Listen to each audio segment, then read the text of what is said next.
நாம் தொடர்ந்து கர்த்தருடைய வார்த்தையை கேட்கலாம். இன்றிலிருந்து தொடர்ச்சியாக நாம் ஒரு அற்புதமான போதனையை கற்றுக்கொள்ளப் போகிறோம். எதை பற்றி என்றால், ஆவி மனிதன் அல்லது உள்ளான மனிதன் என்கிற தலைப்பிலே நாம் சில சத்தியங்களை வேதத்திலிருந்து கற்றுக்கொள்ளப் போகிறோம். ஒரு வசனத்தை நான் வாசித்து ஆரம்பிக்க விரும்புகிறேன். எடுத்துக்கொள்வோம். எபேசியர் 4வது அதிகாரம். Thank you, Lord.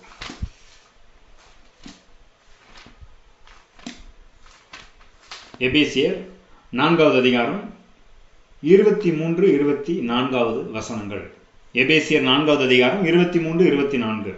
உங்கள் உள்ளத்திலே புதிதான ஆவி உள்ளவர்களாகி மெய்யான நீதியிலும் பரிசுத்தத்திலும் தேவனுடைய சாயலாக சிருஷ்டிக்கப்பட்ட புதிய மனுஷனை தரித்து கொள்ளுங்கள். இந்த புதிய மனுஷனை குறித்து தான் நாம் தொடர்ந்து வருகிற நாட்களிலே நாம் தொடர்ந்து பார்க்க போகிறோம். பாருங்க, பல வாரங்கள் இந்த சத்தியங்களை நாம் கற்றுக்கொள்ள போகிறோம். இன்னும் இதை குறித்து தெளிவாக சொல்லணும் அப்படின்னா, இந்த வசனத்தில் சொல்லப்பட்டபடி மீண்டும் புதிதாக சிருஷ்டிக்கப்பட்ட அல்லது மறுபடி பிறந்த மனிதனுடைய ஆவியை குறித்து பார்க்க போகிறோம், அல்லது ஆவி மனிதனை குறித்து சத்தியங்களை நாம் கற்றுக்கொள்ள போகிறோம். பாருங்க, இந்த ஆவி மனிதன் தான் ரொம்ப ரொம்ப முக்கியம். ஏன்னா மனிதன் ஆவியா இருக்கிறான். வெளியில் இருக்கிற இந்த சரீரத்தையே முழுவதுமா மனுஷன் நினைச்சிடக்கூடாது. பாருங்க, இதான் எல்லாமே அப்படின்ற மாதிரி நினைச்சிடக்கூடாது. உள்ள இருக்கிற அந்த ஆவி தான் யாரு? மனுஷன். நீங்க ஒவ்வொருத்தரும் பாருங்க, கண்ணாடி முன்னாடி போய் நிக்கிற கண்ணாடி முன்னாடி நின்று பார்க்குற அந்த நபர் நீங்க கிடையாது. உங்களுக்குள்ள ஒரு ஆவி இருக்கிறது, அந்த ஆவி தான் நீங்கள். ஆகவே இந்த ஆவி மனிதன் நன்றாக புரிந்து கொள்ள வேண்டும். அந்த ஆவி மனிதன் எப்படி சிருஷ்டிக்கப்பட்டிருக்கிறானா, தேவ சாயலில் சிருஷ்டிக்கப்பட்டிருக்கிறான். அதுதான் அந்த வசனம் சொல்லுகிறது. மெய்யான நீதியிலும் பரிசுத்தத்திலும் தேவனுடைய சாயலாக சிருஷ்டிக்கப்பட்ட புதிய மனுஷன், அவனை தரித்து கொள்ள வேண்டும். நம்முடைய மனதில் தரித்து கொள்ளணும் அப்படின்னு பவுல் எழுதுகிறார். மனதை பற்றி இப்போ பார்க்க போறதில்ல, நாம் ஆவி மனிதனை குறித்து பார்க்க போகிறோம். அந்த ஆவி மனிதன், நீங்கள் இயேசுவை ஏற்றுக்கொண்டிருந்தீங்கன்னா மறுபடி பிறந்திருக்கிறீர்கள், தேவனுடைய பிள்ளைகளாய் ஆகியிருக்கிறீர்கள், தேவனுடைய ராஜ்யத்துக்குள்ள வந்திருக்கிறீங்க. அப்படி வந்த நீங்கள் உங்கள் ஆவியில் புது சிருஷ்டியா இருக்கிறீங்க. இந்த புது சிருஷ்டியா இருக்கிற இந்த ஆவி மனிதனை குறித்து நாம் புரிந்து கொள்ள வேண்டியது ரொம்ப ரொம்ப அவசியமா இருக்கிறது. இந்த ஆவி புத்தம் புதுசா இருக்குது, எந்த கரை தரை இல்லாம இருக்குது, தேவனுடைய சாயல் இருக்குது, மெய்யான நீதியில் இருக்குது, பரிசுத்தத்தில் இருக்குது. இந்த ஆவியில எப்படி சொல்றது, தாங்க முடியாத அளவுக்கு அல்லது மிக மிக நீங்க கற்பனை பண்ண முடியாத அளவுக்கு சக்தியும் ஆற்றலும் பலனும் எல்லாம் உள்ளடங்கி இருக்கிறது. இந்த ஆவி மனிதனுக்கு என்ன நடந்திருக்கிறது? புதுசா சிருஷ்டிக்கப்பட்ட மனிதன், இந்த ஆவி மனிதன் எப்படிப்பட்டவனா இருக்கிறான், அவனை எப்படி வளர்த்தெடுக்க வேண்டும், அவனுக்கு என்ன நடந்திருக்கிறது, இதெல்லாம் புரிந்து கொள்ள வேண்டியது அவசியமா இருக்கிறது. இது புரியாததுனால தான் பாருங்க, பல தலைமுறைகளாக சபைகளுக்கு சென்றாலும் சரி, பல வருடங்களாக சபைகளுக்கு சென்றாலும் சரி, மக்களுடைய வாழ்க்கையில பெரிய மாற்றங்கள் இல்லாமல் இருப்பதற்கு காரணம் இந்த ஆவி மனிதனை, உள்ளான மனிதனை புரிஞ்சிக்காததுதான் காரணம். அதை எந்த அளவுக்கு உள்ளான மனிதனை புரிந்து கொள்கிறோமோ அந்த அளவுக்கு தான் வெளியில எல்லாம் மாறப்போகுது. ஏன் அப்படி சொல்றேன்? இந்த ஆவிதான் ஒரு நீர் ஊற்றாக இருக்கிறது, ஒரு ஜீவ ஊற்றாக இருக்கிறது. இந்த ஆவியில தான் எல்லாமே இருக்குது. பாருங்க, ஏன் இந்த ஆவியை நல்லா புரிஞ்சுக்கணும். பிறகு ஆவியில இருந்தால் எல்லாமே வரப்போகிறது. தேவனாவியா இருக்கிறார், மனிதனையும் ஆவியமாக ஆவி மனிதனாக சிருஷ்டித்திருக்கிறார். இந்த ஆவியில் தான் தேவன் மனிதனோடு என்ன செய்கிறார்? உறவாடுகிறார், பேசுகிறார், காரியங்களை புரிய வைக்கிறார். ஆவியில் தான் தேவனுக்கும் மனிதனுக்கும் இடையில ஒரு மிக பெரிதான ஐக்கியம் உண்டா இருக்கிறது. கர்த்தரோடு இசைந்திருக்கிறவன் அவரோடு ஒரே ஆவியா இருக்கிறான். அப்ப கர்த்தரை புரிஞ்சுக்கணுமா, அவருடைய சித்தத்தை அறிஞ்சுக்கணுமா, இந்த சத்தியத்தை புரிஞ்சுக்கணுமா, வேத வசனங்களை புரிஞ்சுக்கணுமா? பாருங்க, ஆவி மனிதனை புரிந்து கொள்ள வேண்டும். புரியலன்னா அப்புறம் வசனம் ஒன்றும் புரியாது. இன்னும் கேட்ட மனுஷனே சரியா புரிஞ்சுக்குவேன் முடியாது. பாருங்க, உலகத்துல மனிதனை புரிந்து கொள்ள மனோதத்துவ நிபுணர்கள், சைக்காலஜிஸ்ட்லாம் நிறைய முயற்சி எடுக்கிறாங்க. எதன் அடிப்படையில் முயற்சிக்கிறாங்க? மனதையும் உணர்ச்சிகளையும் இந்த ஐம்புலன்களையும் வைத்து இதே வச்சு மனுஷன் யாரா இருக்கிறான், இப்படி இருக்கிறான், அப்படி இருக்கிறான்னு இவங்க ஏதாவது நிறைய ஆராய்ச்சி பண்ணிட்டு இருக்கிறாங்க பாருங்க. ஆனா மனுஷன் யாருன்னு அவங்களால முழுசா புரிஞ்சிக்கவே முடியல. இவங்க என்ன சொன்னாலும் அதை தாண்டி மனுஷன் வேற மாதிரி இருக்கிறான். அப்ப மனிதன் யாரு கிடையாது, வெறும் ஒரு மனது கிடையாது, அல்லது உணர்வு கிடையாது. மனிதன் வெறும் இந்த ஐம்புலன்கள், கண்ணு, காது, மூக்கு, வாய், இந்த தொடு உணர்வு, இந்த ஐம்புலன் சார்ந்தவன் மட்டும் கிடையாது மனிதன். மனிதன் அதை தாண்டி உள்ளான விதத்தில் இருக்கிறான். உள்ளான மனிதன் ஆவி மனிதனாக இருக்கிறான். அப்ப அதை நல்லா புரிஞ்சுக்கணும் பாருங்க. நான் சில நேரத்தில் யோசிக்கிறது உண்டு, இந்த சத்தியங்கள்லாம் நமக்கு புரியுத, ஏன் நிறைய பேருக்கு புரிய மாட்டேங்குது அப்படின்னு யோசிச்சது உண்டு பாருங்க. ஏன் நிறைய பேருக்கு புரிய மாட்டேங்குது பாருங்க. கடவுள் இவ்வளவு பெரிய காரியத்தை மனிதனுக்காக, ஆவியா இருந்த தேவன், பாவம் செய்து பாவியான மனிதனுக்காக ஆவியா இருந்த தேவன் இந்த பாவ மனிதனின் சாயலில் இறங்கி வந்து இவனுக்காக பாடுபட்டு கல்வாரி சிலுவையில மரித்து இவன் பாவம் சாபம் எல்லாவற்றையும் நீக்கி நல்லா வாழ்றதுக்கு எல்லாத்தையும் செய்து வைத்திருந்தா இவனுக்கு அதை சொன்னா கூட என்ன செய்ய மாட்டேங்குது, புரிய மாட்டேங்குது. ஏன் புரிய மாட்டேங்குது? அவன் ஆவி மரித்த நிலையில் இருக்கிறது. ஆவியில தேவனோடு ஒரு கனெக்ஷன், உறவு இல்லை பாருங்க. அதுதான் பிரச்சனை. ஆனா இயேசுவை ஏற்றுக்கொண்ட நமக்கு என்ன நடந்திருக்கிறது? ஆவி உயிர்ப்பிக்கப்பட்டிருக்கிறது, புதிய ஜீவனை அடைந்திருக்கிறோம், தேவனோடு இணைக்கப்பட்டிருக்கிறோம். அந்த ஆவியில் தான் தேவன் நம்மோடு என்ன செய்கிறார், பேசுகிறார். அதனாலதான் நிறைய பேருக்கு புரியவே மாட்டேங்குது. வெளியில இருக்கிற மக்களுக்கு, இயேசுவை ஏற்றுக்கொள்ளாதவங்களுக்கு இந்த சத்தியம் என்ன செய்ய மாட்டேங்குது, விளங்க மாட்டேங்குது. அவங்களை திட்டி ஒன்றும் பிரயோஜனம் கிடையாது. அவங்களுக்கு புரியாதுன்னே வேதம் சொல்லுது பாருங்க. ஏன்னா இது ஆவிக்குரிய காரியங்கள். இந்த ஜென்ம பாவத்தை வைத்து குருவி மூளையை வச்சுக்கிட்டு நம்முடைய சுய அறிவை வச்சுக்கிட்டு மனுஷனை புரிஞ்சுக்கலாம், கடவுளை புரிஞ்சுக்கலாம், புரிஞ்சிக்கவே முடியாது. அதனாலதான் நிறைய பேர் தேடி அலைஞ்சு ஒன்று பார்க்குறாங்க, ஒன்றும் வேலைக்கே ஆக மாட்டேங்குது. என்னங்க புரிஞ்சிக்கவே முடியல அப்படின்னு நிலையில தான் என்ன செய்யறாங்க இருக்கிறாங்க. இல்லைன்னா கடவுளை தேடி தேடி தேடி தேடி அலைஞ்சு தெரிஞ்சுக்கிட்டு இருக்கிறாங்க. எதுவுமே புரியாத நிலையில என்ன செஞ்சுட்டு இருக்கிறாங்க, வாழ்ந்துட்டு இருக்கிறாங்க. சரி, ரட்சிக்கப்பட்டவர்களுடைய நிலை என்ன அப்படின்னு பாத்தீங்கன்னா, மனிதன் இப்படி ஆவியா இருக்கிறான், அந்த ஆவியில ஒரு புது சிருஷ்டியா மாற்றப்பட்டிருக்கிறான் அப்படின்றத குறித்த சத்தியம் தெரியாததுனால, இந்த ஆவியின் மூலமாகத்தான் தேவன் மனிதனோடு இடைபடுகிறார், பேசுகிறார், இந்த சத்தியங்களை புரிய வைக்கிறார் அப்படின்றது தெரியாததுனால சபைக்கு போயிட்டு போயிட்டு வந்தா கூட பெரிய மாற்றம் இல்லை. ஏன்னா சத்தியம் ஆவியின் மூலமாகத்தான் புரிந்து கொள்ளப்படுகிறது. ஆவியினாலதான் அதை அறிந்து உணர முடிகிறது. அப்பதான் வாழ்க்கை மாற முடியும். இதை புரிஞ்சுக்காததுனால, ஆவி மனிதனை, உள்ளான மனிதனை புரிஞ்சுக்காததுனால அவங்களால சத்தியத்தை புரிஞ்சுக்க முடியல. சத்தியத்தையும் அறிவீர்கள், சத்தியம் உங்களை விடுதலையாக்கும் அப்படின்ற அந்த விடுதலையை அவர்களால் அனுபவிக்க முடியல. அப்ப பாருங்க, நம்ம எல்லாத்துலயும் பெர்ஃபெக்டா இல்லை, ஆனால் ஆவியில முழுவதும் நன்றாக மாற்றப்பட்டிருக்கிறோம். தேவனை போலவே, அவரை போலவே இருக்கிறோம் பாருங்க. புறம்பான மனிதன்ல ரொம்ப நல்லா இல்லை,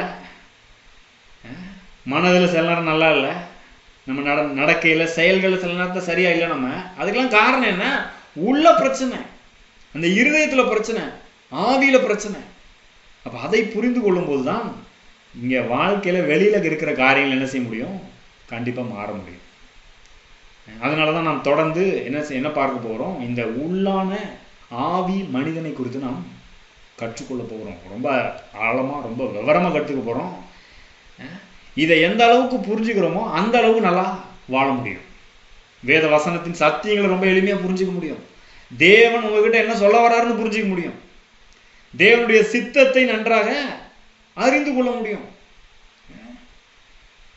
பாருங்க, இந்த அதுக்காக அப்படின்னா அந்த ஆவி மனிதன் முக்கியம் சொல்றதுனால இந்த சரீரம்லாம் தேவையில்லை, இந்த ஐம்புலன்கள் தேவையில்லை, மனசு தேவையில்லை, உணர்ச்சி தேவையில்லை அப்படின்னு நான் சொல்ல வரல. எல்லாத்துக்கும் ஒவ்வொரு நோக்கம் கொடுக்கப்பட்டிருக்கு பாருங்க. இந்த சரீரத்தை ஆண்டவர் கொடுத்துருக்காரு, ஆண்டவர் தான் கொடுத்துருக்கிறாரு. எதுக்கு? இந்த பூமியில இந்த பார்க்கக்கூடிய, இந்த காணக்கூடிய இந்த உலகத்துல நம்மளை வைத்திருக்கிறாரு. அப்ப இந்த காணக்கூடிய அந்த உலகோடு நாம் தொடர்பு கொள்வதற்கு இந்த சரீரம் அவசியமா இருக்குது. இந்த உணர்ச்சிகள், ஐம்புலன்கள் அவசியமா இருக்குது. காரியங்களை கற்றுக்கொள்வதற்கு இந்த மூளை அறிவு அவசியமா இருக்குது. இதெல்லாம் அவசியம் பாருங்க. ஆனால் இந்த மூளை அறிவை வச்சு, ஐம்புலன்களின் அறிவை வச்சு ஆவியை புரிந்து கொள்ள முடியாது, ஆவியா இருக்கிற தேவனையும் புரிஞ்சுக்க முடியாது. ஆனா இந்த மனிதர்கள் எப்படி கடவுளை புரிஞ்சுக்கணும்னு விரும்புறாங்க, ஈவன் சபையிலேயே எப்படி விரும்புறாங்க, உணர்ச்சி பூர்வமா ஏதாவது நடக்கணும். கடவுள் என்ன தொடரணும் சரீரத்துல, உணர்ச்சி பூர்வமா ஏதாவது அப்படியே என்ன சொல்றது, புல்லரிக்கிற மாதிரி கிளுகிழுப்பா ஏதாவது இருந்தாதான் கடவுள் இருக்கிறாரு, இல்லைன்னா இல்லை அப்படின்னு நினைக்கிறாங்க. ஏன் அப்படி நினைக்கிறாங்க? காரணம் என்னன்னா, மனிதன் ஆவியா இருக்கிறான், தேவன் ஆவியா இருக்கிறார், ஆவியில தான் தொடர்பு ஏற்படுகிறது, ஆவியில தான் தேவனுடைய சித்தத்தை புரிஞ்சுக்கிறோம், ஆவியில தான் எல்லாமே இருக்குதுன்றது புரியாததுனால இந்த உணர்ச்சி பூர்வமான அனுபவம் இல்லைன்னா கடவுளே இல்லை அப்படின்ற மாதிரி நினைச்சிடுறாங்க. அதுதான் பிரச்சனை பாருங்க. இப்போ இந்த ஆவி மனிதன் எந்த அளவுக்கு முக்கியன்றதை யோசிச்சு பார்க்கணும். உங்க வாழ்க்கை நாளைக்கு நல்லா இருக்கணும் அப்படின்னா நான் சொல்லுகிறேன், ஆவியிலிருந்து தான் நீங்கள் நன்றாக இருக்க முடியும். ஏன்னா இந்த ஆவி தான் எப்படிப்பட்டதா இருக்கிறது? ஒரு நீரூற்று மாதிரி இருக்குது. ஜீவன் நீரூற்று மாதிரி உள்ள இருந்து ஜீவன் என்ன செய்யுது? ஆவியிலிருந்து புறப்பட்டு வருது. ஏன் சொல்றாரு இல்லையா? உங்கள் என்னை விசுவாசிக்கிறனுடைய உள்ளத்திலிருந்து ஜீவ தண்ணீர் உள்ள நதிகள் புறப்பட்டு ஓடுமா. அப்ப வாழ்க்கையின் எல்லா பகுதியும் நிறைய நேரத்துல குடும்பம், பொருளாதாரம், சரீரம் எல்லாம் நல்லா இல்லாததுக்கு காரணம் என்ன? ஜீவ நீரூற்று உள்ள இருக்குது. அதை பத்தின எந்த அறிவும் இல்லை, அதை பத்தி நம்ம கண்டுக்கிறதே இல்லை. அதை நம்முடைய மனதை வைத்து ஐம்புலன்களை வச்சோம் அடக்கி வச்சிடறோம். இந்த ஜீவன் வெளியில வராதபடி, பாய்ந்து ஓடாதபடிக்கு நம்மளே தடுத்துடுறோம். அதுதான் பிரச்சனை. அப்ப இந்த ஆவியை நல்லா என்ன செஞ்சுக்கணும்? புரிஞ்சுக்கணும். இதை புரியதான் வாழ்க்கை மாறப்போகுது பாருங்க. இன்னும் ஒரு உதாரணம் சொல்றேன். இப்போ அன்பு இருக்கு இல்லையா? அன்பு, லவ் எல்லாருக்கும் தெரியும் இல்லையா? அன்பை குறித்து கூட, லவ் குறித்து கூட எல்லாரும் என்ன நினைக்கிறாங்க? அது அப்படி ஒரு விதமான ஃபீலிங்கு, அது ஒரு உணர்ச்சி அப்படின்னு தான் நிறைய நினைச்சிட்டு இருக்கிறாங்க. நான் உண்மையிலே பாருங்க, லவ், அன்புன்றது ஒரு உணர்ச்சி கிடையாது. அது ஒரு மனசுல ஏற்படுற ஒரு ஃபீலிங் கிடையாது. அப்படியே ஃபீல் பண்றேன், அது அன்பு கிடையாதுங்க. ஃபீலிங் நிமிஷத்துக்கு நிமிஷம் மாறும். அன்பு எங்க இருக்குது பாருங்க? வேதம் சொல்லுகிறது, நம்முடைய இருதயங்களில் பரிசுத்த ஆவியானவர் மூலமாக தேவன் தம்முடைய அன்பை ஊற்றி இருக்கிறார். அன்பு தேவனுடைய சாயல்ல, தேவனுடைய சுபாவத்துல இருக்கிற ஒன்றாய் இருக்கிறது. அவருடைய சுபாவமே அன்பு பாருங்க. அவர் அன்பாகவே இருக்கிறாருன்னு வாசிக்கிறோம் நம்ம. அப்ப ஆவியா இருக்கிற தேவன் அன்பாகவே இருக்கிறார் அப்படின்னா நல்லா கவனிங்க, அவருக்கு சரீரம் கிடையாது இல்லையா? ஆவியா இருக்கிற தேவன் அன்பா இருக்கிறாருன்னா அந்த அன்பு எங்க இருக்குது? ஆவியில இருக்குது. ஆனா இந்த சரீரபூர்வமா உணர்ச்சி அளவுல, மனதளவுல அன்புன்னு நம்பிட்டு இருக்கிறவங்க என்ன பண்றாங்க? அந்த அன்பு, அந்த உணர்ச்சி மாறணும்னா அன்பே போயிருது அவங்களுக்கு. அதான் லவ் ஃபெயிலியர் அப்படின்றாங்க. காதல் அழிஞ்சு போயிருது, ஒளிஞ்சு போயிருது. ஆனா வேதம் சொல்லுது, அன்பு ஒரு காலம் ஒழியாது. எந்த அன்பை பத்தி பேசுறாரு? ஆவியில இருக்கிற அந்த உண்மையான தெய்வீக அன்பை பத்தி பேசுறாரு. வெறும் இந்த உலகத்துல, சினிமால மற்றவர்கள் சொல்லுகிற உணர்ச்சி பூர்வமான அந்த லவ்வை பத்தி என்ன செய்யல, பேசல. அப்ப அன்பு எங்க உள்ளது? ஆவியில் இருக்கிறது. அது ஆவியில இருந்து என்ன செய்யுது? புறப்பட்டு வருது பாருங்க. அது ஒரு தீர்மானம் எடுத்து தேவன் நம்ம மேல அன்பு கூறுறாரு பாருங்க. அப்படி அன்பு கூறுகிறது தான் அன்பு. அது தெய்வீக சுபாவம். அது உணர்ச்சியின் அடிப்படையில மாறுவது கிடையாது பாருங்க. அப்ப இது இந்த ஆவி மனிதனை புரிஞ்சுக்கலன்னா அன்பை புரிஞ்சிக்க முடியாது. அந்த அன்பு புறப்பட்டு வர முடியாது. வாழ்க்கையில காரியங்கள் மாற முடியாது. அன்பு ஒரு வல்லமையான சக்தி பாருங்க. இந்த அன்புனாலதான் தேவன் இவ்வளவாய் உலகத்தில் அன்பு கூர்ந்தார். எப்படி? தம்முடைய சொந்த குமாரனே கொடுத்து இவ்வளவாய் உலகத்தில் அன்பு கூர்ந்தார். கல்வாரி சிலுவையில் அவ்வளவு பாடுகளையும் பட்டார். எப்படி பட்டார் நினைக்கிறீங்க? நம்ம மேல வச்ச அன்புல அவ்வளவு பவர் இருக்குது பாருங்க. அந்த பவர் எங்க இருக்குது? ஆவியில இருக்குது, மனசுல இல்ல, சரீரத்துல இல்ல. அப்ப நிறைய பேர் வந்து சரீரத்துல இருக்கிறது தான் அன்பு, ஃபீலிங் தான் அன்பு, பட்டர்ஃப்ளை பறக்கிறது தான் அன்பு அப்படின்னு நினைச்சிட்டு இருக்கிறதுனால என்ன ஆயிருது? அன்பு ஒழிஞ்சு போயிருது. கொஞ்ச நாள் தாக்கு பிடிக்குது, அதுக்கப்புறம் பிச்சுக்கிட்டு போயிருது. ஆனால் உண்மையிலே அன்பு எங்க இருக்கிறது? நம்முடைய இருதயத்தில், உள்ளான மனிதனில் அன்பு குடிகொண்டிருக்கிறது. அந்த சுபாவம், அந்த தெய்வீக சுபாவமாகிய அந்த அன்பு நமக்கும் கொடுக்கப்பட்டிருக்கிறது. அந்த அன்பை நம்முடைய இருதயங்களில் அவர் என்ன செய்திருக்கிறார்? ஊற்றி இருக்கிறார். அப்ப அந்த ஆவி மனிதனை புரிஞ்சுக்கிறது எவ்வளவு முக்கியன்றதை நல்லா விளங்கிக்கணும் பாருங்க. எந்த அளவுக்கு புரிஞ்சுக்கிறீங்களோ அந்த அளவுக்கு என்னெல்லாம் நடக்குது? தேவனோடு நல்ல உறவு, ஐக்கியம் உண்டாகுது. தேவன் என்ன பேசுறாரு அப்படின்றது புரிய ஆரம்பிக்குது. இந்த சத்தியத்தை நல்லா புரிஞ்சுக்கிறீங்க. ஆவி மனுஷனை புரிஞ்சுக்கிட்டா என்னெல்லாம் நடக்குது பாருங்க. இந்த சத்திய வேத வசனத்தின் சத்தியங்களை நல்லா புரிஞ்சுக்க முடியும், விளங்கிக்க முடியும். நிதானித்து அறிந்து கொள்ள முடியும். பவுல்லாம் அதுக்காக தான் ஜெபம் பண்றாரு. ஞானத்தையும் தெளிவையும் அளிக்கிற ஆவியை அவர்களுக்கு தந்தருள வேண்டும் என்றும் அப்படின்னு ஜெபம் பண்றாரு. தேவனை அறிந்து கொள்றதுக்கே ஆவிதான் கொடுக்கப்பட்டிருக்கு பாருங்க. ஆவியில் இல்லாம சரீரத்திலிருந்து தேவனை அறிஞ்சு கொள்ள முடியாது. ஆவியா இருக்கிற தேவன் ஆவியாய் நம்மை உண்டாக்கி அவரோடு கூட ஐக்கியம் கொள்ளும்படி வைத்திருக்கிறார். அப்போ தேவனோட உறவாடுறதுக்கு, அவருடைய சித்தத்தை அறிஞ்சிக்கிறதுக்கு, அவர் பேசுறதை புரிஞ்சுக்கிறதுக்கு, வேதத்தின் சத்தியத்தை புரிஞ்சுக்கிறதுக்கு நமக்கு இந்த ஆவி மனிதனை புரிந்து கொள்வது ரொம்ப முக்கியம். அப்புறம் அன்புனா என்ன? அந்த அன்பு நமக்குள்ள இருந்து வர்றதுக்கு இந்த ஆவி மனிதனை புரிந்து கொள்வது அவசியம். இந்த ஆவி மனிதன் எப்படி இருக்கிறான்? ஒரு ஜீவ நீரூற்று போல இருக்கிறான். அதற்குள்ளதான் ஜீவன் இருக்கிறது. புதிதாய் சிருஷ்டிக்கப்பட்ட அந்த மனிதனுக்குள், ஆவி மனிதனுக்குள், உள்ளான மனிதனுக்குள் என்ன இருக்கிறது? தேவனுடைய ஜீவனே இருக்குது. தேவனே அங்க இருக்கிறார். கர்த்தரோடு சேர்ந்திருக்கிறவன் அவரோடு ஒரே ஆவியாய் இருக்கிறான். அப்ப அன்பு எங்க இருக்குது? ஆவியில் இருக்குது. அது மட்டும் இல்ல, இந்த அன்பு ஒரு பவர்ஃபுல்லான விஷயம் பார்த்தோம் இல்லையா? ரொம்ப பவர்ஃபுல்லான ஒரு ஃபோர்ஸ். எதை வேணா மாத்திரும். உலகத்தையே மாத்திருக்குது பாருங்க. இன்னைக்கு எவ்வளவு மோசமான உலகத்தை நிறைய விதத்துல மாத்திருக்குது. மோசமான எத்தனையோ நபர்களை, மனிதர்களை மாற்றிருக்கிறது. என்னது? தெய்வீக அந்த அன்பு. எத்தனையோ நல்ல மனைவிகள் தங்களுடைய கணவர்களை மாற்றிருக்கிறார்கள். எங்க? எதனால? இந்த ஆவியிலிருந்து அந்த புறப்பட்டு வர்ற அந்த அன்புனால. அது மட்டும் இல்ல, விசுவாசம். வேதத்துல அன்பு எந்த அளவுக்கு முக்கியமோ அதே போல விசுவாசம் ரொம்ப முக்கியம் பாருங்க. இந்த விசுவாசம் எங்க உள்ளதுன்னு நினைக்கிறீங்க? விசுவாசமும் மனது சம்பந்தப்பட்டது கிடையாது. நிறைய பேர் விசுவாசம்ன்றது மனது சம்பந்தப்பட்டதுன்னு நினைக்கிறதுனால விசுவாசிக்கணும் போராடி இருக்கிறாங்க. விசுவாசிக்கவே முடியல. சூழ்நிலை கொஞ்சம் மோசமானோன்னா விசுவாசிக்கிறது புஷ்ன்னு போயிருது. ஆனா உண்மையிலே விசுவாசம் மனது சம்பந்தப்பட்டதல்ல, உணர்ச்சி சம்பந்தப்பட்டதல்ல, நம்ம சரீர ஐம்புலன்களின் அறிவை குறித்ததல்ல. அது இந்த உலகத்துல பார்க்குற சூழ்நிலைகளின் அடிப்படையில் அல்ல. அது ஆவியோடு சம்பந்தப்பட்டது. ஆவி மனிதனிலிருந்து தான் விசுவாசம் வருகிறது. அதனாலதான் பவுல் எழுதுகிறார், சங்கீதக்காரனே சொல்றான் பழைய ஏற்பாட்டுல, விசுவாசித்தேன் ஆகையால் பேசினேன் அப்படின்னு சங்கீதக்காரன் சொல்றான். அதை எடுத்துட்டு பவுல் சொல்றாரு, விசுவாசித்தேன் ஆகையால் பேசினேன் என்று எழுதியிருக்கிறபடி அந்த விசுவாசத்தின் ஆவியை உடையவர்களாயிருந்து நாங்களும் விசுவாசிக்கிறபடியா பேசுகிறோம். அப்ப விசுவாசத்தின் ஆவின்றாரு. இந்த விசுவாசம் எங்க இருக்குது? ஆவியில் இருக்குது. இந்த ஆவி மனிதனை புரிஞ்சுக்கிட்டீங்கன்னா நீங்கள் விசுவாசத்தில் வல்லவர்கள் ஆகிறீர்கள்.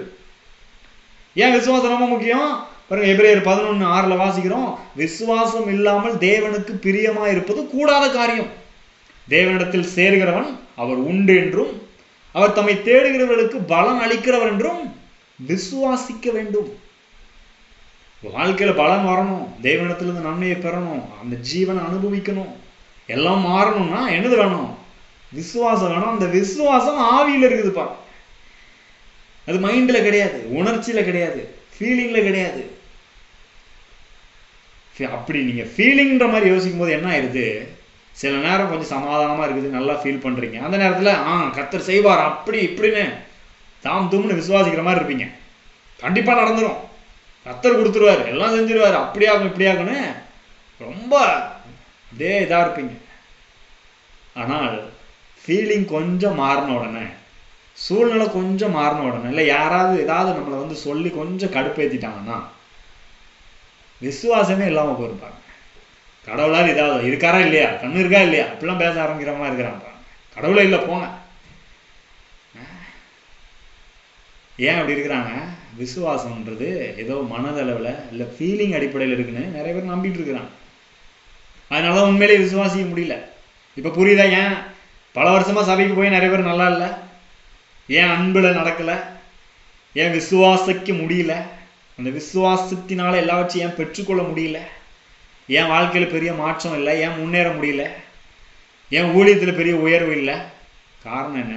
ஆவி மனிதனை, உள்ளான மனிதனை புரிந்து கொள்ளவே இல்லை. அதுதான் பிரச்சனை. நினைக்கிறதெல்லாம் வெளியில பார்க்கறதே நினைச்சிட்டு இருக்கிறாங்க. அதுக்கே ரொம்ப ரொம்ப இதுதான் பெரிய விஷயமா என்ன செஞ்சுட்டு இருக்கிறாங்க, பார்த்துட்டு இருக்கிறாங்க. ஆனால் எல்லாம் எங்க இருக்குது? ஆவியில் இருக்குது, உள்ளான மனிதன்ல இருக்குது. அதை குறித்து தான் வேதத்துல நம்ம வாசிக்கிறோம் பாருங்க. சில வசனங்களை வாசிக்கிறோம் இதை புரிந்து கொள்றதுக்காக. 2 கொரிந்தியர் 4வது அதிகாரம் 2 கொரிந்தியர் 4வது அதிகாரம். சொன்ன இல்லையா, ஆவி மனிதன், உள்ள இருக்கிற ஆவிதான் நாம அப்படிலாம் சொன்ன இல்லையா. பவுல் என்ன சொல்றாரு பாருங்க, 2 கொரிந்தியர் 4வது அதிகாரம் 16வது வசனம். ஆனபடினாலே நாங்கள் சோர்ந்து போகிறதில்லை. எங்கள் புறம்பான மனுஷனானது அழிந்தும் உள்ளான மனுஷனானது நாளுக்கு நாள் புதிதாக்கப்படுகிறது. எப்படி சொல்றாரு பாருங்க. ஆனபடினாலே நாங்கள் சோர்ந்து போகிறதில்லை. எங்கள் புறம்பான மனுஷனானது அழிந்தும் உள்ளான மனுஷனானது நாளுக்கு நாள் என்ன செய்தான், புதிதாக்கப்படுகிறது. பாருங்க, வெளியில பாருங்க பழசாயிட்டே போகுது இல்லையா.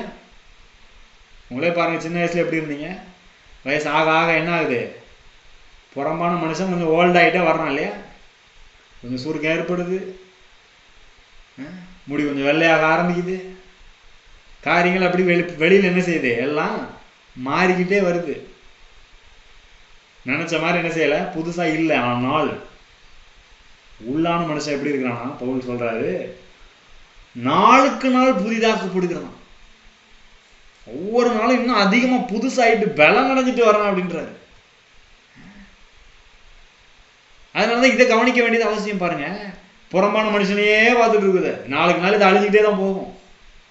இன்னைக்கு இருக்கிறதோட நாளைக்கு ஒன்று இன்னும் கொஞ்சம் ஓல்ட் ஆகும் இல்லையா. இந்த வருஷம் இருக்கிறத அடுத்த வருஷம் போனீங்கன்னா இன்னும் கொஞ்சம் ஓல்டாக தான் ஆகும். கொஞ்சம் சுருக்கம் ஏற்படும், கொஞ்சம் கலர் மங்கும், முடி கொட்டும், இல்லை வெள்ளையாகும். இப்படிதான் எல்லாருக்கும் போயிட்டு இருக்கு பாருங்க. ஆனா பாருங்க, உள்ளான மனுஷன் நாளுக்கு நாள் என்ன செய்யறானா, புதுசாகிறான். ஆனா நிறைய பேர் என்ன பண்றாங்க, இந்த புறம்பான மனுஷனுக்கு ரொம்ப நேரம் கொடுக்குறாங்க, முக்கியத்துவத்தை கொடுக்குறாங்க. 8 மணி நேரம் தூங்குறாங்க. எதுக்கு, புறம்பான மனுஷன் நல்லா இருக்கணுன்றதுக்காக. பாருங்க, அதுக்காக தூங்க வேணாம்னு சொல்லல, தூங்குங்க. நல்லா புரிஞ்சுக்கோங்க, என்ன மனுஷன் பொதுவாக மக்கள் என்ன பண்றாங்கன்னு பாருங்க. 8 மணி நேரம் தூங்குறாங்க, எதுக்கு, புறம்பான மனுஷனுக்கு. 8 மணி நேரம் வேலைக்கு போறாங்க, எதுக்கு, நல்லா சாப்பிடணும், ட்ரெஸ் வாங்கணும், குடியிருக்க வீடு வேணும், எதுக்கு, புறம்பான மனுஷனுக்கு. எல்லாம் இந்த புறம்பான மனுஷனை அலங்காரப்படுத்திக்கிறதுக்கும், நல்லா சாப்பிட்றதுக்கும், நல்லா ட்ரெஸ் பண்ணிக்கிறதுக்கும். 8 மணி நேரம் தூக்கம், 8 மணி நேரம் வேலை. அதுக்கப்புறம் இருக்கிற மீதி மணி நேரத்துலையும் பாருங்க, நிறைய பேர் வெளியில கிளம்புனால 2 மணி நேரம் மேக்கப் போடுறாங்க. பொம்பளைங்க மட்டும் இல்லை, முன்னாடிலாம் பெண்களை தான் குறை சொல்லுவாங்க, இப்போ ஆண்களும் அப்படி இருக்கிறாங்க நிறைய. அதுக்குன்னே நிறைய பியூட்டி பார்லர்ஸ்லாம் என்ன செஞ்சுட்டு எல்லா பக்கமும் ஒரே அங்கங்கன்னு எல்லாம் ஆரம்பிச்சுட்டாங்க. ஏன்னா புறம்பான மனுஷனுக்கு அவ்வளோ முக்கியத்துவம் அதிகமாய் கொடுக்கப்படுகிறது. பல மணி நேரங்களை புறம்பான மனுஷனும் நல்லா வச்சுக்கிறதுக்கு தான் மனுஷன் என்ன செய்யறான், செலவழிக்கிறான். ஆனால் உள்ளான மனுஷன் நாளுக்கு நாள் புதுசாகிற அந்த மனுஷனை கண்டுக்கிறதே இல்லை. அந்த உள்ளான மனுஷனுக்காக தான் என்ன செய்யணும், நம்ம காரியங்களை செய்யணும். பாருங்க, அதுதான் புதுசாகிட்டு இருக்குது. நீங்க என்னத்தான் வெளியில பட்டி டிங்கரிங் பார்த்தாலும், மேக்கப் போட்டாலும், என்னத்த கிரீமா வாங்கி பூசினாலும் கொஞ்ச நேரம் தான் தாக்கு பிடிக்கும் இல்லையா. எவ்வளோ பெரிய மேக்கப் ஆர்டிஸ்ட்டை கூப்பிட்டு வந்து மேக்கப் போட்டாலும் 5 மணி நேரம் தாங்கணும், ஒரு 10 மணி நேரம் தாங்கணும், ரொம்ப அதிகமாக போனோம். அதுவும் கரெக்டாக அந்த டெம்பரேச்சரில் வச்சுருக்கணும். அதுக்கப்புறம் என்ன ஆயிரும், போயிடும். ஈவன் சிலர் என்ன செய்கிறாங்க, பிளாஸ்டிக் சர்ஜரியே பண்ணிக்கிறாங்க, கருப்பாக இருக்கிறவங்க வெள்ளையாக மாறிடுறாங்க. ஆனால் அதுவும் எப்போதான், அதுவும் கொஞ்ச நாளைக்கு தான், அதுக்கப்புறம் முடிஞ்சது பாருங்க. ஆனால் அதுக்கு தான் ரொம்ப பணம் செலவழிக்கிறாங்க, நேரத்தை செலவழிக்கிறாங்க, எனர்ஜியை செலவழிக்கிறாங்க, எல்லாம் இதுக்கே செலவாயிட்டு இருக்குது பாருங்க. ஆனால் உள்ளான மனிதனை கண்டுகொள்றதே இல்லை. அந்த உள்ளான மனிதன் அதனால தான் நிறைய பேருடைய வாழ்க்கையில் பலவீனமாக இருக்கிறான், பலவானாக மாறல. அதனால தான் பிரச்சனை வரும்போது சோர்ந்து போயிடுறாங்க. ஆனால் இங்கே பவுல் என்ன சொல்றாரு, நாங்கள் சோர்ந்து போகிறது இல்லை. எதை சொல்றாரு, சரீரத்தை சொல்லலை. சரீரம் டயர்டாகுதுன்னு அவருக்கும் தெரியுது பாருங்க. அவரும் டயர்டாயிருக்கிறாரு, சாப்பிடாம இருந்திருக்கிறாரு, கஷ்டப்பட்டுருக்கிறாரு, ஒரு அடிச்சிருக்கிறாங்க, துன்புறுத்தி இருக்கிறாங்க, எவ்வளோ பாடுகள் எல்லாம் பட்டிருக்கிறாரு. ஆனால் சொல்றாரு, உள்ளான மனுஷன் நாளுக்கு நாள் புதிதாகிறான், நாங்கள் சோர்ந்து போகிறது இல்லை அப்படின்றார். ஏன் தெரியுமா, அந்த உள்ளான மனுஷன் கர்த்தரோடு இசைந்திருக்கிறான். கர்த்தர்கிட்ட அதுக்காக நேரத்தை செலவழிக்கணும். கர்த்தருக்கு காத்திருக்கிறவர்களோ எப்படி என்ன செய்யறாங்களாம், புது பலன் அடைகிறார்கள், கழுகுகளைப் போல சட்டைகளை அடித்து எழும்புகிறார்கள், உயரே பறக்கிறார்கள் அப்படின்னு வசனம் சொல்லுது. ஏன் கர்த்தருக்கு காத்திருந்தா புது பலன் வருது தெரியுமா? பூமியின் கடையாந்திரங்களை உண்டாக்கின தேவன் சோர்ந்து போகிறதும் இல்லை, களைப்படைகிறதும் இல்லை என்பதை நீ அறியாயோ அப்படின்னு எழுதுறாரு ஏசாயா. அப்ப தேவன் என்ன செய்யறதில்ல, சோர்ந்தே போகிறது இல்லை. அப்ப அந்த தேவனோடு நம்ம நேரத்தை செலவழிக்கும் போது நம்முடைய ஆவி பலன் அடைகிறது, நாமளும் சோர்ந்தே போகிறது இல்லை. பவுல் சொல்ற மாதிரி நாமளும் சொல்ல முடியும், ஆனபடினாலே நாங்கள் சோர்ந்து போகிறது இல்லை. அப்ப அந்த உள்ளான மனுஷன் என்ன செய்யணும், பலப்படுத்தணும். எப்படி பலப்படுத்துறது, தேவனுடைய பிரசன்னத்துல நேரத்தை செலவழிக்கணும், அவரை பாடி துதிக்க வேண்டும், அவரை ஆராதிக்க வேண்டும். அதுக்காக தான் ஆராதிக்கிறோம். ஏதோ 2-3 பேர் ஜாயின் பண்றதுக்காக, அதுக்காக அந்த டைமிங்காக நான் பாட்டு பாடிட்டு இருக்கேன்னு நினைச்சிடாதீங்க. அப்படி கிடையாது. பாருங்க, பாடும்போது என்ன ஆகுது, உள்ளான மனுஷன் பலன் அடைகிறான். சோர்ந்து போகாதே, வாக்கு தத்தம் பண்ணினவர் உண்மை உள்ளவர்னு பாடும்போது உள்ளான மனுஷன் என்ன செய்யறான், இன்னும் கொஞ்சம் பலன் அடைகிறான் இல்லையா? அப்ப சும்மா அதெல்லாம் ஒரு டைம் வேஸ்ட் கிடையாது. நிறைய பேர் பாருங்க, சபைக்கு எல்லாம் ஆராதனைலாம் முடிஞ்சதுக்கு அப்புறம் வருவாங்க. கரெக்டா பாட்டுலாம் பாடி முடிச்சதுக்கு அப்புறம் போவோம். இவங்க ஏதாவது பாட்டு கச்சேரி நடக்குது சபையில கிடையாது. பாருங்க, நிறைய பேருடைய மைண்ட் அப்படிதான் இருக்குது. இந்த ஆவி மனிதனை புரிஞ்சுக்கல, ஆவியா இருக்கிற தேவனே அதனாலே புரிஞ்சுக்கவே இல்லை. ஏன் சபை இருக்குது, சபையில் என்ன நடக்குது, ஏன் பிரசங்கம் பண்றாங்க, ஏன் வசனத்தை எடுத்து இவ்வளவு விலைக்கு சொல்லிட்டு இருக்கிறாங்க, ஒன்றும் புரிய மாட்டேங்குது. ஏன்னா புறமான மனுஷனுக்கு டைம் கொடுத்தே டைம் எல்லாம் போயிடுது. உள்ளான மனுஷனை என்ன செய்யறதில்ல, கண்டுக்கிறதே இல்லை. ஆனால் உள்ளான மனுஷனுக்கு நாம் தேவனுடைய வார்த்தையை உணவாக என்ன செய்யணும், கொடுக்கணும். இந்த வார்த்தை என்னதான் இருக்குது, நமக்கு உணவாக இருக்கிறது. ஆவி மனிதனுக்கு உணவு கொடுக்கலன்னா, இப்ப சரீரத்துல சாப்பிடலன்னா என்ன ஆகுது, டயர்ட் ஆகுது இல்லையா, பலவீனமாகுது, சோர்ந்து போகுது. அதே போலதான் புதிதாய் பிறந்த ஆவி மனிதனுக்கும் நீங்க உணவா தேவனுடைய வார்த்தையை கொடுக்கலன்னா, மனுஷன் அப்பத்தினால் மாத்திரமல்ல தேவனுடைய வாயிலிருந்து புறப்படுகிற ஒவ்வொரு வார்த்தையினாலும் பிழைப்பான். அப்ப பிழைக்கிறதே வார்த்தையினாலதான். அந்த வார்த்தையை கொடுக்கலன்னா அப்புறம் எப்படி பலம் உண்டாகும், எப்படி வாழ முடியும், எப்படி பிழைக்க முடியும், எப்படி இந்த உலகத்துல இருக்கிற பிரச்சனைகளை மேற்கொள்ள முடியும், ஜெயிக்க முடியும். அதனாலதான் வாழ்க்கையில என்ன செஞ்சிடறாங்க, நிறைய பேர் சோர்ந்து டயர்டா ஆகி வாழ்க்கையே முடிச்சுக்கிறாங்க. ஆனா பாருங்க, உலகத்துல பல்வேறு பிரச்சனைகளை சூழ்நிலைகளை சந்திக்கிறோம், எல்லாம் நடக்குது, உண்மைதான். ஆனால் ஒரு பக்கம் புறமான மனுஷன் நம்முடைய மனது எல்லாம் கஷ்டப்படும் போது தேவனுடைய வார்த்தையில அவருடைய பிரசன்னத்துல நேரம் செலவழிக்கும் போது என்ன ஆகுது, ஆவி மனிதன்ல அந்த ஜீவ நீரூற்றிலிருந்து புது பலம் கிளம்பி வருவாங்க. அதுதான் எழுப்பி இடத்துல என்ன செய்யுது, ஓட வைக்குது. அதனாலதான் ஆவி மனிதன் ரொம்ப முக்கியம்ன்றேன். அந்த ஆவி மனிதனுக்கு ரொம்ப கவனத்தை செலுத்தணும். அந்த ஆவி மனிதனுக்கு தேவனுடைய வார்த்தையாகிய அந்த சத்தியம் உணவாக இருக்கிறது. உணவு கொடுத்துக்கிட்டே இருக்கணும் அதிகமா. நல்ல ஊட்டச்சத்து நிறைந்த உணவு. பாருங்க, இது பேதுரு இதை பத்தி எழுதும்போது சொல்றாரு, நீங்கள் புதிதாய் பிறந்த குழந்தைகளைப் போல களங்கமில்லாத திருவசனமாகிய களங்கமில்லாத ஞான பாலின் மேல் வாஞ்சியா இருங்கள். எப்படி புதுசா பிறந்த பிள்ளைக்கு தாய்ப்பால் ரொம்ப முக்கியமோ, தாய்ப்பால் எல்லா சத்தும் உள்ள அடங்கி இருக்குது. பாருங்க, நீர் சத்து கூட உள்ள அடங்கி இருக்குதுன்றாங்க. அந்த பிள்ளைக்கு தேவையான ஒட்டுமொத்த ஊட்டச்சத்தும் உள்ளடங்கியதுதான் தாய்ப்பால். நான் சொல்லுகிறேன், ஆவி மனிதன்ல புதிதாய் பிறந்த நமக்கு எல்லா சத்துக்களும் நிறைந்த தாய்ப்பாலாக, ஞானப்பாலாக அவருடைய வசனம் வார்த்தை இருக்கிறது. அதனாலதான் ஒரு குழந்தை தாய்ப்பாலுக்கு ஏங்குவது போல வசனத்துக்கு நாம என்ன செய்யணுமா, ஏங்கணுமா, வாஞ்சியா இருக்கணும். அதனால சங்கீதக்காரன் பழைய ஏற்பாட்டிலே சொல்றான், மானானது நீரோடையை வாஞ்சித்து கதறுவது போல என் ஆத்துமா உமக்காய் வாஞ்சித்து கதறுகிறது அப்படின்றான். ஏன்னா அதுலதான் என்ன செய்ய என்னது இருக்குது, தேவையான எல்லா ஜீவனும் பலனும் இருக்கிறது. அவருடைய பிரசன்னத்துல இருக்குது, அவருடைய வார்த்தையில இருக்குது, அவருடைய ஆவியானவரோடு இணையும் போது இருக்குது. அப்ப நம்ம என்ன செய்யறோம், அதிகமாய் பலன் அடைகிறோம். பலனடைய என்ன ஆகுது, வெளியில என்ன பிரச்சனை வந்தாலும், என்ன சோர்வு வந்தாலும், என்ன சூழ்நிலை வந்தாலும் எல்லாத்தையும் ஜெயித்து என்ன செய்யறோம், முன்னேறுகிறோம். அப்படி இல்லை என்றால் என்ன ஆகுது, ஆமா என்னத்த கடவுளை நம்பி என்ன பண்றது அப்படின்ற மாதிரி நிறைய பேர் என்ன செஞ்சிடறாங்க, வந்துடுறாங்க. ஒன்றும் நடக்க மாட்டேங்குது.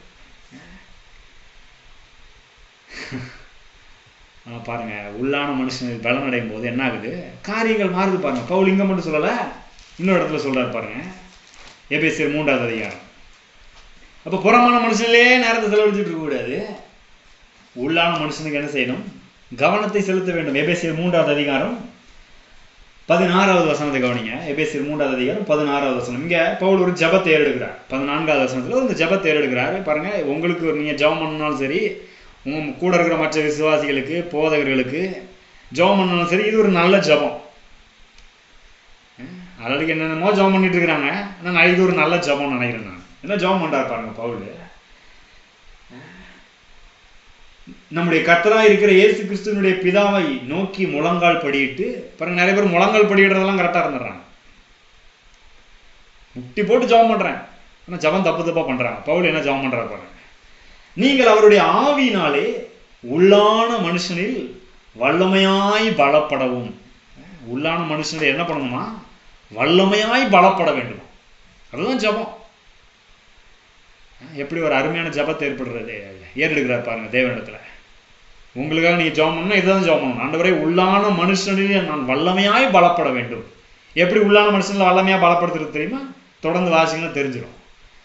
இந்த ஜெபம் நீங்க தினமும் பண்ண வேண்டிய ஜெபம்னு சொல்லுவேன் நான். என்ன சொல்றாரு? விசுவாசத்தினாலே, நான் சொன்னாலே ஆவியில இருந்தா விசுவாசம் இருக்குதுன்னு சொல்றாரு பாருங்க. விசுவாசத்தினாலே கிறிஸ்து உங்கள் இருதயங்களில் வாசமாய் இருக்கவும். அப்ப அந்த விசுவாசம் ஆவியில் இருக்கிறது. நீங்க விசுவாசிக்கும் போது பாருங்க, ஆவியானவர் உள்ள இருக்கிறாரு. கொலோசையில் எழுதும்போது சொல்றாரு, மகிமையின் நம்பிக்கையாக கிறிஸ்துவானவர் நமக்குள் வாசமா இருக்கிறார் அப்படின்னு சொல்றாரு. எதனால? எல்லாம் எப்படி? விசுவாசத்தினால. நீங்கள் விசுவாசித்து இயேசுவை ஏற்றுக்கொண்ட போதுதான் அவர் உங்களுக்குள் வந்தார். நீங்கள் கிறிஸ்துவுக்குள் போனீங்க, கிறிஸ்து உங்களுக்குள்ள வந்தார் இல்லையா? அப்ப தொடர்ந்து அந்த விசுவாசத்தில் நிலை பெற்றவர்களாய் நாம் இருக்க வேண்டும். விசுவாசத்தினாலே கிறிஸ்து உங்கள் இருதயங்களில் வாசமா இருக்கவும். அப்ப எந்த அளவுக்கு அந்த விசுவாசம் முக்கியம் பாருங்க. அந்த உள்ளான மனுஷன், அந்த இருதயம் சொல்லும் போது அது உள்ளான மனுஷன் தான் சொல்றாரு. வேதத்துல இருதயம் சொல்லும் போது லேப்டாப்னு அடிக்கிற இந்த ஹார்ட்டை பத்தி சொல்லல, சரீரத்தில் இருக்கிற துடிக்கிற இருதயத்தை பத்தி சொல்லல, உள்ளான மனிதனாகிய ஆவியை பத்தி சொல்றாரு. அப்ப உள்ளான மனுஷன் எப்படி பலப்படுறது? விசுவாசத்தில் என்ன செய்யணுமா? விசுவாசத்தினாலே கிறிஸ்து உங்கள் இருதயங்களில் வாசமா இருக்கும். அப்ப விசுவாசம் வேணும். அந்த விசுவாசம் ஆவியில தான் இருக்குது. தேவனுடைய வார்த்தையை கேட்க கேட்க கேட்க கேட்க என்ன ஆகுது? விசுவாசம் வருகிறது. கவனமாய் ஜாக்கிரதையாய் செவி கொடுத்து தேவனுடைய வார்த்தையை வாஞ்சையாய், ஞான பாலின் மேல் வாஞ்சையா இருக்கணுன்றால, வாஞ்சையா கேட்கும் போது என்ன ஆகுது? நம்முடைய காது வழியா போய், நம்முடைய மூளைக்கு போய், மனதுக்கு போய், ஆவிக்குள்ள என்ன செய்யுது? போகுது. பாருங்க, சரீரத்துல என்ன நடக்குதோ அதே மாதிரிதான் ஆவி மனிதனுக்கும் நடக்குது. நல்லா புரிஞ்சுக்கணும். அதனாலதான் சரீரத்தை ஒரு அடையாளமா தேவன் வைத்திருக்கிறார். சரீரத்துல எப்படி சாப்பிட்றோம் பாருங்க, சாப்பாடு இருக்குது, கையில எடுக்கிறோம், வாயில வைக்கிறோம், வாயில நல்லா மென்னுறோம் இல்லையா? மென்னதுக்கு அப்புறம் என்ன எங்க போகுது? அப்படியே தொண்டைக்குள்ள போகுது, அப்படியே கொஞ்சம் கொஞ்சமா குடல் வழியா உள்ள போய், சிறுகுடல் பெருங்குடல் எல்லாம் போய் என்ன செய்யுது? உள்ள பெரிய வேலை நடக்குது, ஜீரணம் நடக்குது இல்லையா? அதுதான் நமக்கு ஜீவனாக ரத்தமாக மாறுகிறது. இது ஒரு ஆவிக்குரிய காரியத்துக்கு அடையாளமா இருக்குது. அதே போலதான் தேவனுடைய வார்த்தையாகிய உணவு, போஜனம் நம்முடைய எங்க போகுது? வாய் வழியா போல, செவி வழியா போகுது. உள்ள போய் என்ன ஆகுது? மூளைக்கு போகுது. மூளையில போய் என்ன செய்யுது? ஒரு ஜீரண சக்தி மாதிரி உள்ள குடல்ல ஜீரணம் நடக்குது இல்லையா? அதே போல மூளையில ஒரு ப்ராசஸ் நடக்குது. இது கரெக்டு தானா? தேவன் இப்படிதான் சொல்லியிருக்கிறாரா அப்படின்னு யோசிக்கிறோம் இல்லையா? யோசிக்கிறீங்களா? நான் யோசிக்கிறேன். நான் சொல்லிட்டு இருக்கும்போது நீங்க கேட்குறீங்க, உள்ள போகுது, யோசிக்கிறீங்க இல்லையா? சொல்றதெல்லாம் கரெக்டு தானா? கரெக்டாக தான் பேசுறாரா அப்படின்னு யோசிக்கிறீங்க இல்லையா? அப்ப யோசிக்கிறீங்க. அதுக்கப்புறம் என்ன ஆகுது? அது மனசுக்கு போகுது. பாருங்க, மூளை வேற மனது வேற. மனதுக்கு போகுது. அதுக்கப்புறம் அப்படியே அதை நீங்க நம்பும் போது, ஆமா கரெக்டு தான், ஆவியானவர் உங்களுக்கு உதவி செய்யறாரு, நம்புறீங்க. அந்த வார்த்தை அப்படியே ஆவிக்குள்ளாக, உள்ளான மனுஷனுக்குள்ளாக போகுது. அதுதான் சரீரத்துல சாப்பிட்ட சாப்பாடு ரத்தமா மாறுற மாதிரி பாருங்க. உள்ளான மனுஷனுக்குள்ள போகும்போது என்ன ஆகுது? புது பலன், புது ஜீவன், புது நம்பிக்கை, எல்லாம் புது விசுவாசம் எல்லாம் என்ன செய்யுது? பெருகுது. புரியுதா இப்ப அந்த உதாரணங்கள்? அப்ப விசுவாசம் எங்க இருக்குது? ஆவியில இருக்குது. விசுவாசத்துல வளரும் போது என்ன ஆகுது? ஆவியில பலப்படுறோம். அடுத்தல சொல்றாரு, அதே 17வது வசனத்துல பாருங்க, நீங்கள் அன்பிலே வேரூன்றி நிலை பெற்றவர்களாகி. பாருங்க, ஏற்கனவே சொன்ன அன்பு, விசுவாசம், இங்கே அதான் சொல்றாரு. உள்ளான மனுஷன்ல எப்படி வல்லமையா பலப்படுறது? விசுவாசத்தினாலே கிறிஸ்து உங்கள் இருதயங்களில் வாசமா இருக்கவும். நீங்கள் அன்பிலே என்ன செய்யணுமா? வேரூன்றணும். ஒரு செடியை வைக்கிறீங்க, அது வேர் ஊன்றுது மண்ணுக்குள்ள இல்லையா? அப்புறம் தான் அது வளருது, மரமாய் வளருது. யாரும் அசைக்க முடியாத அளவுக்கு ஒரு பெரிய மரமா வளருது. அதே போல நாம் அன்பிலே வேரூன்ற வேண்டும். அந்த அன்பு ஆவியில் இருக்கிறது. அதுல வேரூன்றும் போது நாம் எதினாலும் அசைக்கப்படாதவர்களாய் உறுதியானவர்களாய் மாறிவிடுகிறோம். இந்த அன்புல வேரூன்றும் போதுதான் பவுல் ரோமர்ல சொல்றாரு, கிறிஸ்துவின் அன்பை விட்டு நம்மை எதுவும் பிரிக்க மாட்டாதென்று நிச்சயித்திருக்கிறேன்ற. சும்மா சொல்லல பாருங்க, எந்த அளவுக்கு ஒவ்வொரு நாளும் தன்னை உள்ளான மனுஷங்களை பலப்படுத்தி இருக்கிறாருன்னு பாருங்க பவுல். பல மணி நேரங்கள் வேத வசனத்துல தியானிக்கிறதுல, இதை பேசுறதுல, இதை யோசிக்கிறதுல, இதை உட்கொள்றதுல, அவருடைய பிரசன்னத்துல, அவரோடு கூட இருக்கிறதுல செலவழிச்சிருக்கிறார். அதுதான் அவரை பலப்படுத்தி இருக்குது.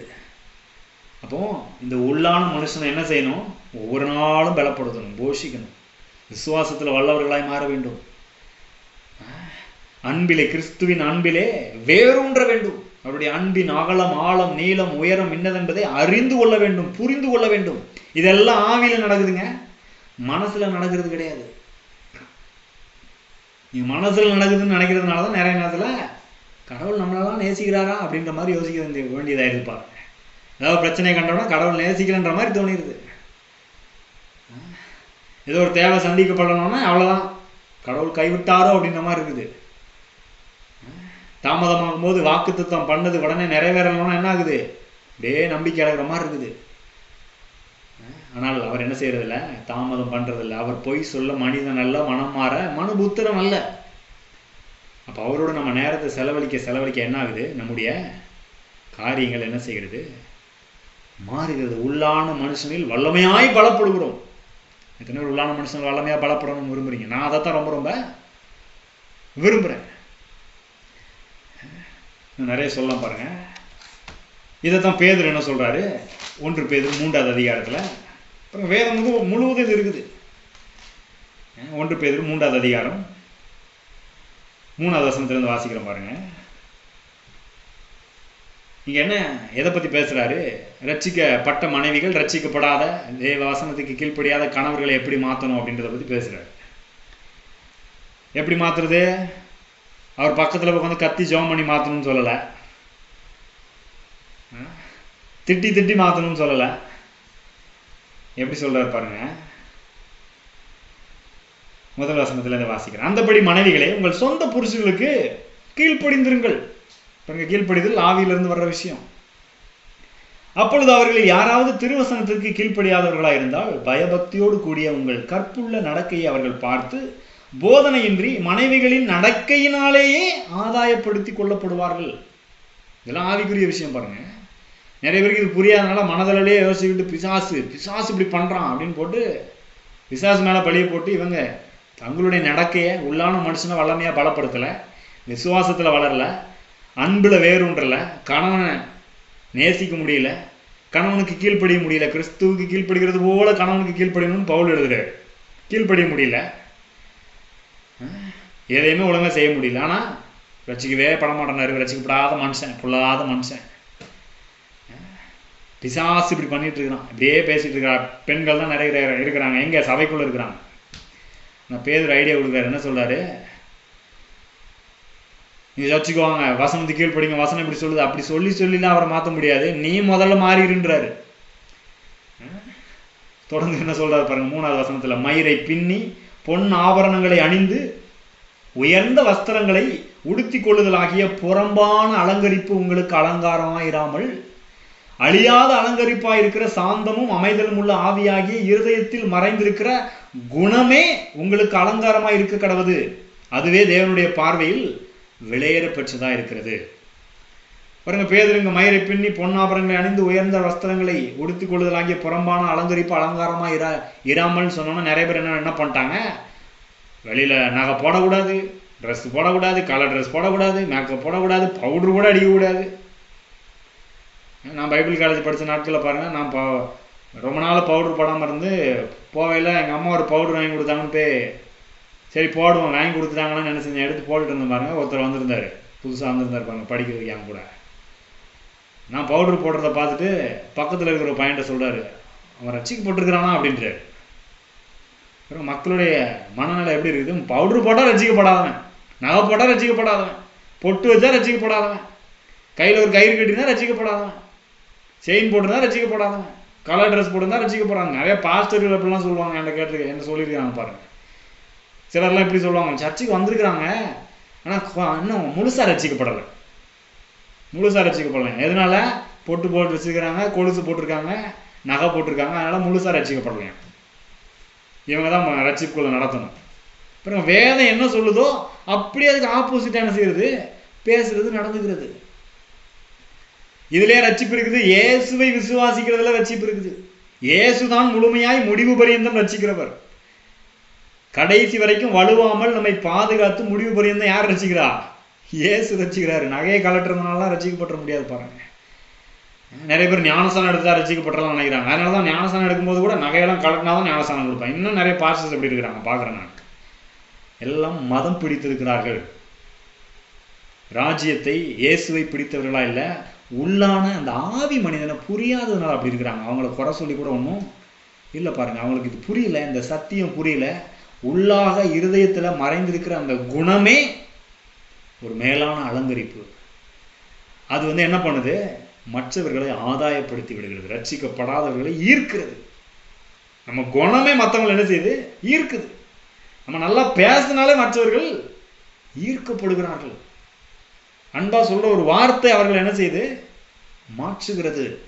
ஆனா இதெல்லாம் மாத்தாம, இதை புரிஞ்சிக்காம, ஆவியில் இருக்கிற அந்த குணத்தை மாத்தாம, அந்த அன்புல வளராம, விசுவாசத்துல வளராம, இந்த புறம்பான அலங்கரிப்பையே பெருசா எண்ணி அதுக்கே நேரம் செலவழிச்சு, அதிலேயே பணத்தை செலவழிச்சு, அதுல எனர்ஜியை செலவழிச்சிட்டு இருப்போமானால் அது வீணாக இருக்கிறது. ஏன்னா என்னத்தை தான் நீங்க ட்ரை பண்ணாலும் இது புறம்பான மனுஷன் நாளுக்கு நாள் என்ன செஞ்சுட்டே இருக்கிறான், அழிஞ்சுக்கிட்டே தான் போயிட்டு இருக்கிறான்.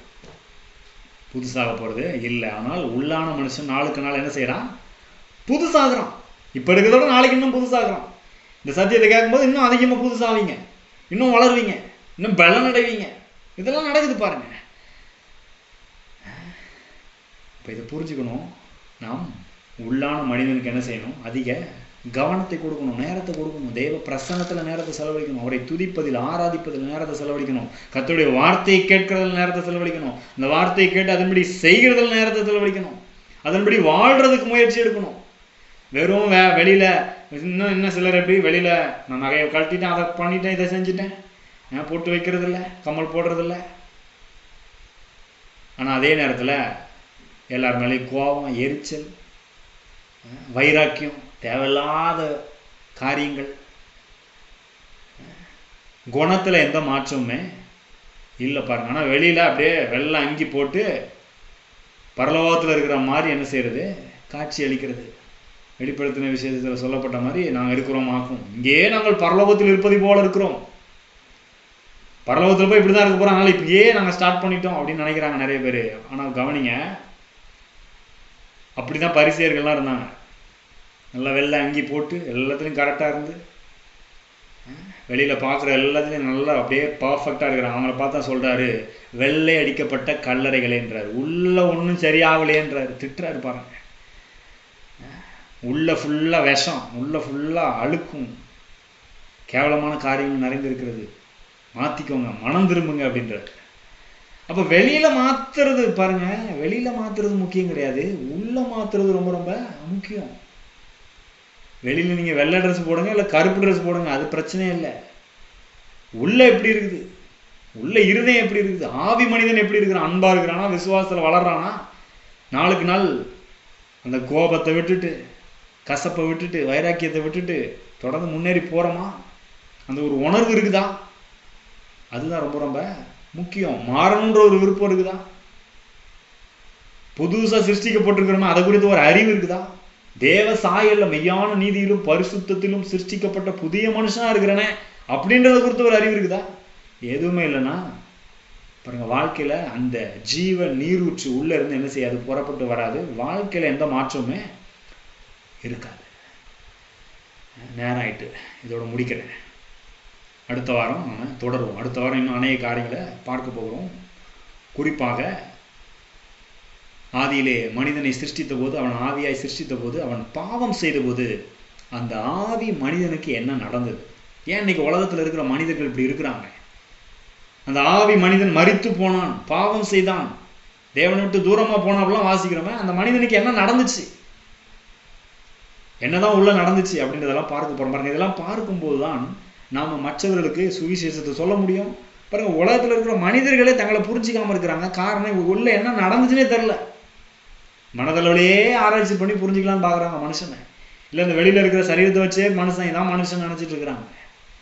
அப்ப இதெல்லாம் புரிஞ்சுக்கணும். உள்ள என்ன நடந்தது? மனிதன் பாவம் செய்த போது வீழ்ந்து போனான், தேவனை விட்டு பிரிந்து போனான். அப்ப என்ன நடந்தது அப்படின்றத அடுத்த வாரம் பார்க்க போறோம். அது மட்டும் பார்க்க போறது இல்ல, அதோட ஆண்டவர் அப்படி விட்டுறல பாருங்க. அப்படி விழுந்து போன கெட்டு போன அந்த மனிதனை அவர் ரட்சித்தார், புதிய சிருஷ்டிப்பா ஆகியிருக்கிறார். அதான் நீங்க பார்த்துருக்கோம் கொஞ்சம் இல்லையா? நம்ம அதையும் பார்க்க போறோம். அதுக்கு தேவன் என்னெல்லாம் பண்ணாரு, என்ன பண்ணி இப்படி கெட்டு போன, அழிந்து போன, மரித்து போன அந்த ஆவி மனிதனுக்கு என்ன பண்ணி அவனை உயிரோட எழுப்பினார். மெய்யான நீதியிலும் பரிசுத்திலும் சிருஷ்டிக்கப்பட்ட புதிய மனுஷன், உள்ளான மனுஷன், வல்லமையான மனுஷன் சொல்றமே, சோர்ந்து போகாத மனுஷன் சொல்றமே. என்ன நடந்தது அவனுக்கு? இயேசுவை ஏற்றுக்கொள்ளும் போது தேவன் அந்த மீட்பிலே, ரட்சிப்பிலே, புதிதாய் பிறக்கிறதுல, மறுபடி பிறப்பிலே என்ன செய்தார், அதையும் பார்க்க போறோம் பாருங்க. இதை பார்க்க பார்க்க நான் சொல்லுகிறேன், மிகப்பெரிய ஒரு தெளிவு உண்டாக போகுது. உள்ளான மனுஷன் நீங்கள் ஒவ்வொரு நாளும் வல்லமையாய் பலப்பட போகிறீர்கள். பவுல் சொல்ற மாதிரி நீங்களும் சொல்ல முடியும். ஆனபடினாலே நாங்கள் சோர்ந்து போகிறதில்லை. எங்கள் புறமான மனுஷன் நாளுக்கு நாள் அழிந்து போனாலும் உள்ளான மனுஷன் நாளுக்கு நாள் புதிதாக்கப்படுகிறான் அப்படின்னு சொல்லுவீங்க. தைரியமா இருப்பீங்க, எல்லாத்தையும் ஜெயிப்பீங்க, முன்னேறுவீங்க. இருக்கிற தேவையில்லாத குணங்களெல்லாம் கழட்டி விட்டுருவீங்க. நான் இப்படிதான் இருக்க போறேன்னு புதிய மனுஷனை தரித்து கொள்வீங்க, மனசை மாத்துவீங்க. வார்த்தைக்கும் அவருடைய பிரசன்னத்துக்கும் தேவனுக்கும் இன்னும் அதிகமா இடம் கொடுப்பீங்க, அதை வாஞ்சிப்பீங்க. அப்படிப்பட்ட வாழ்க்கையை தான் தேவன் நமக்கு வைத்திருக்கிறார். நாம் ஜெபிக்கலாம். ஸ்தோத்திரம் கர்த்தாவே. நன்றி செலுத்துகிறோம் ஆண்டவரே. கேளுங்க ஆண்டவரே, என்னுடைய உள்ளான மனுஷன் வல்லமையாய் பலப்பட உதவி செய்யுங்க. இன்னும் அதிகமாய் ஆண்டவரே, நான் உம்மிலே பலப்பட வேண்டும், உம்மிலே பலன் கொள்ள வேண்டும், உடைய வார்த்தையை உட்கொள்ள வேண்டும். எனக்கு ஜீவனாய், போஜனமாய், உணவாய் இருக்கிற உடைய வார்த்தையை உட்கொள்ள வேண்டும். உமோடு நான் அமர வேண்டும், உமக்காய் காத்திருக்க வேண்டும், அன்பிலே வளர வேண்டும், வேரூன்ற வேண்டும். விசுவாசத்தினாலே கிறிஸ்து எங்களுக்குள் வாசமாயிருக்கவும் விசுவாசத்தில் வல்லவர்களாகவும் உதவி செய்யுங்க ஆண்டவரே. பரிசுத்த ஆவியானவர் இந்த சத்தியத்தை விளங்க பண்ணுவீராக. ஆவி மனிதனை புரிந்து கொள்ள உதவி செய்வீராக. உடைய கரத்தில் அர்ப்பணிக்கிறோம் கர்த்தாவே. பரிசுத்த ஆவியானவர் இந்த சத்தியங்களை நினைப்பூட்டுவீராக. தொடர்ந்து ஆண்டவரே மனக்கண்களை பிரகாசிக்க செய்வீராக. வெளிப்பாட்டின் அறிவை கொடுப்பீராக. புரிந்து கொள்ள உதவி செய்வீராக. அப்படி செய்கிறதற்காக நன்றி செலுத்துகிறோம். இந்த வார்த்தையை கேட்கிற ஒவ்வொருவரும் உள்ளான மனுஷனில் வல்லமையாய் பலப்படட்டும் கர்த்தாவே. சோர்ந்து போகாமல் முன்னேறி செல்லட்டும். அப்படிப்பட்ட பலன் உண்டாக்குவதற்காக ஸ்தோத்திரம். ஆண்டவரும் இரட்சகருமாகிய இயேசு கிறிஸ்துவின் நாமத்தில் ஜெபிக்கிறோம் நல்ல பிதாவே. ஆமென். God bless you.